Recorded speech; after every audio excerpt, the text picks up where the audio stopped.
여러분 반갑습니다. 오늘 같이 보실 하나님의 말씀은 열왕기상 18장 41절에서 44절입니다. 엘리야가 아합에게 이르러 올라가서 먹고 마시소서 큰 빗소리가 있나이다. 아합이 먹고 마시러 올라가니라. 엘리야가 갈멜산 꼭대기로 올라가서 땅에 꿇어 엎드려 그의 얼굴을 무릎 사이에 넣고 그의 사환에게 이르되 올라가 바다 쪽을 바라보라. 그가 올라가 바라보고 말하되 아무것도 없나이다. 이르되 7번까지 다시 가라. 7번째에 이르러서는 그가 말하되 바다에서 사람의 손만한 작은 구름이 일어나나이다. 이르되 올라가 아합에게 말하기를 비에 막히지 아니하도록 마차를 갖추고 내려가소서 하라 하니라. 아멘. 작은 구름에서 큰 비를 보는 믿음이라는 제목으로 하나님의 말씀 듣겠습니다.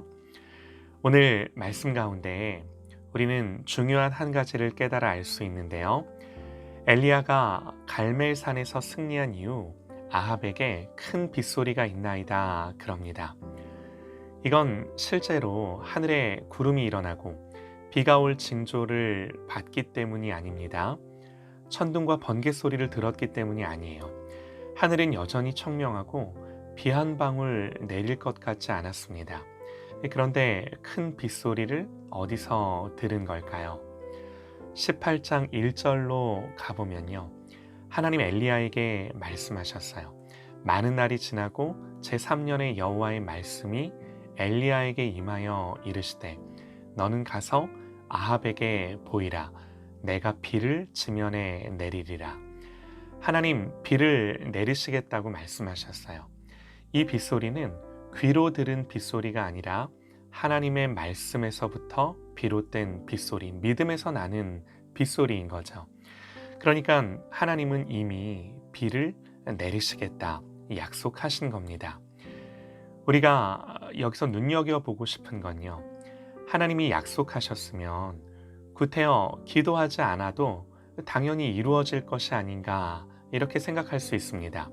그런데 오늘 엘리야는 오히려 하나님이 말씀하셨기 때문에 그 말씀을 붙들고 기도하는 거죠. 여기서 우리가 깨닫는 사실이 뭔가요?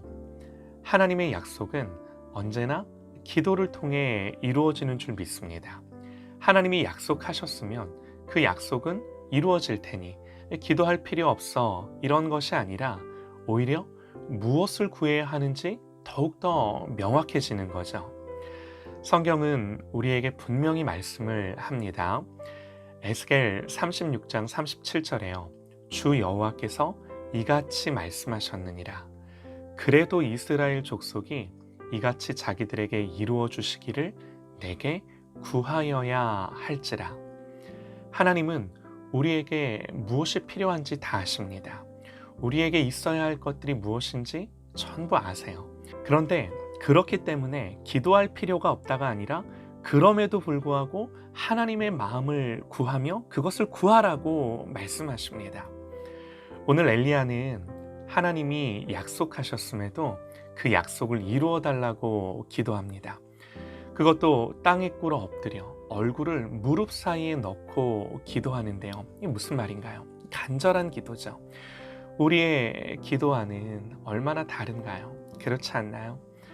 엎드려 머리를 무릎 사이에 넣고 하나님을 바라보는 것. 우리가 지나가는 듯한 말로 기도하는 것과는 얼마나 다른 모습인가요? 엘리야는 비가 내릴 거라는 하나님의 약속을 붙들고 간절히 기도합니다. 스가랴 10장 1절을 보면요. 봄비가 올 때에 여호와 곧 구름을 일게 하시는 여호와께 비를 구하라. 무리에게 소낙비를 내려서 밭의 채소를 각 사람에게 주시리라 그럽니다. 모든 자연현상이 하나님의 주권과 통치를 받는 줄 믿습니다. 그러니 성경은 비가 필요할 때 하나님께 비를 구하라 말씀합니다. 이 장면을 두고 야고보서는 엘리야는 우리와 성정이 같은 사람이로되 저가 비가 오지 않기를 간절히 기도한즉 3년 6개월 동안 땅에 비가 아니오고 다시 기도한즉 하늘이 비를 주고 땅이 열매를 내었느니라 그러죠. 이 모든 것들이 하나님의 말씀에 기초한 그 약속에 근거한 엘리야의 기도를 통해 이루어진 열매인 줄 믿습니다. 엘리야가 기적을 일으키는 위대한 하나님의 사람이 된 비결이 뭔가요? 우리와 다른 재능, 다른 능력이 아니라고 말합니다. 우리와 성정이 같습니다. 연약한 인간성을 지닌 사람입니다. 능력은요, 오직 간절한 기도에 있는 거죠. 성경은 간절한 기도와 계속적인 기도를 너무나 중요시합니다. 예수님이 직접 그렇게 기도하라고 말씀하셨어요. 늦은 밤에 떡을 구하러 온 어떤 친구의 이야기를 아실 겁니다. 어떤 사람이 한밤중에 친구의 집에 가서 떡을 구하죠. 말합니다. 잠자리에 누웠던 친구가 귀찮아서 그렇게 하지 말라고, 이제 자려고 누웠다고, 내일 오라고. 그런데 떡을 구하러 온 친구가 계속 문을 두드리는 거죠. 결국 친구됨을 인하여 너에게 떡을 주지 아니할지라도 그 계속되는 부탁이 귀찮아서라도 문을 열고 너에게 떡을 내어줄 거라고. 사실 하나님께 어울리는 비유가 아님에도 불구하고 예수님은 이런 말씀을 하시는 건요, 하나님이 우리의 기도를 반드시 들으시고 당신의 뜻대로 역사하신다는 거죠. 또 불의한 재판장의 이야기를 아실 겁니다. 억울함을 풀어달라는 어느 과부가 있었는데 재판장은 그녀의 청을 무시합니다. 그런데 계속해서 자기의 억울함을 호소하는 거죠. 재판장이 뭐라고 그러나요? 이 과부가 나를 번거롭게 하니 내가 그 원한을 풀어주리라. 그렇지 않으면 늘 와서 나를 괴롭게 하리라. 이게 예수님이 계속해서 기도해야 할 것을 가르치시면서 하셨던 말씀이세요. 하나님께 그러니 하나님께 계속해서 구하라는 거죠. 하나님께 계속해서 기도하면 설령 그 기도가 잘못된 것을 구하는 기도일지라도 하나님은 그 계속된 기도를 들으시고 그 기도를 고쳐서라도 역사하시는 줄 믿습니다. 그러나 잘못된 기도조차도 구하지 않으면 그 기도를 고침받을 수 있는 기회조차 없는 거예요. 그러니 기도의 지속과 반복은 너무나도 중요한 거죠. 하나님 앞에 계속해서 엎드리며 구할 수 있는, 하나님께 나아갈 수 있는 저와 여러분 되시기를 간절히 소망합니다. 우리가 오늘 말씀 가운데 또 한 가지 놓치지 말고 살펴봐야 할 것이 있는데요.